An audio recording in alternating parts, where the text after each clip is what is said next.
માંગરોળ તાલુકાના કોસંબામાં બાયોડીઝલ જેવું જ્વલનશીલ પ્રવાહીનો મોટો જથ્થો ઝડપાયો। કોસંબા પોલીસે 1200 લીટર ગેરકાયદેસર બાયોડીઝલ સાથે મહિલાની ધરપકડ અને પતિ ફરાર થયો હતો।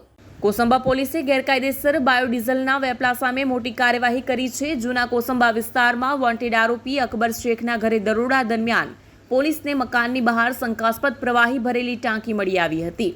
તપાસમાં આ પ્રવાહી બાયોડીઝલ હોવાનું બહાર આવતા પોલીસે તાત્કાલિક કાર્યવાહી કરી હતી।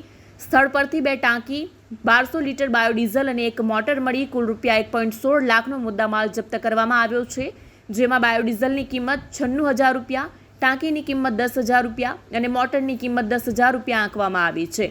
કોસંબા પોલીસે આ મામલે આરોપી અકબર શેખની પત્ની રાઝિકા બાનુની ધરપકડ કરી છે, જ્યારે મુખ્ય આરોપી અકબર અફસર શેખ ફરાર છે। બંને આરોપીઓ જૂના કોસંબા તાલુકા માંગરોળના રહેવાસી છે। પોલીસે ગુનો નોંધી અકબર શેખને વોન્ટેડ જાહેર કર્યો છે અને તેની શોધખોળ શરૂ કરી છે। આ કાર્યવાહી ગેરકાયદેસર બાયોડીઝલના વેપાર સામે પોલીસની સખત કાર્યવાહીનું ઉદાહરણ બની રહી છે।